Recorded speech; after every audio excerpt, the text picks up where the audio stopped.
Master's Advanced Accounting. So this video is going to be B of a sale between a parent and a sub. Okay, so this is going to be a different question than the prior one I went over. All right, so here's B. So ProTrade is the parent and they purchased 80% of Seacraft Company. The problem gives you an income statement, it gives you a balance sheet for the parent and the sub, just certain accounts of the balance sheet. So here's the question for B.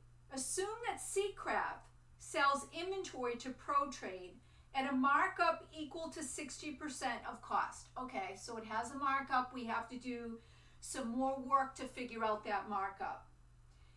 Inter-entity transfers were $74,000 in 2020 and $104,000 in 2021. Of this inventory, $45,000 was related to 2020 and it was retained and then sold by ProTrade in 2021, whereas $59,000 of the 2021 transfers were held until 2022. So that's basically telling you what beginning and ending inventory is. It's asking you to determine the balances for the following items that would appear on a consolidated financial statement for 2021. So this question, one more time, is only asking for 2021.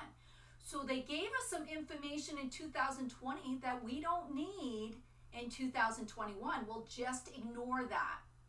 For example, we're going to ignore the sale at 100% in 2020. However, we definitely will take it into account in 2021. Okay, so let me put my book down because now I'm going to work. All right, first thing I'm going to do is I am going to show you how to figure out how to isolate the gross profit to separate that markup, because this particular problem, it includes a markup, so you have to break that out. All right, so in my other video I broke it down for you more. This video we're just gonna get right into it. All right, so it's 45,000. Okay, that includes the markup. Then what we're going to do is we're going to take 45,000. The markup is 60%. We're going to, the number one always stays constant, but it'll be 1.60. We're going to divide that. Okay, so when we take 45,000 and divide it by 1.60, that gives us 28,125. We're not done. Everybody remember that. So now we're going to take 45,000, our original transfer price, subtract out 28,125, and we're trying to isolate that markup. So our final number is 16,875. Okay, what is that number? That is now our gross profit that we will realize. Okay, all right, then I'm going to do the next year. So this is 2020. So this is 2020 right here. Okay, I'm going to do 2021 right here. Okay, all right, so same type of theory. I'm going to take 59,000, parentheses, 59,000 minus, minus here, right? Make sure my equation's right. That's a minus. All right, 59,000 divided by 1.60. I get 36,875. Not done. I'm going to take 59,000 minus 36,875. Finally getting there. And that gives me 22,000 125. That is my deferred gross profit for 2021. So let me circle that number. I need that number, and I need this number. Okay? All right. So now I'm going to erase. And then we're going to start working. Okay, so that was my blue. All right. So notice this, to make all our lives easy and keep you awake out there. I started the problem. All right, so you can get these right from the book. All right, the first question we're going to work on is cost of goods sold. All right, so what we're going to do is we're going to eliminate the intercompany transfer for 2021. Now remember, we're working on 2021. We don't care about 2020 for the sale only. All right, so I go over here and I'm going to eliminate 100% of that sale. I subtract that out. Next, I'm going to recognize the gross profit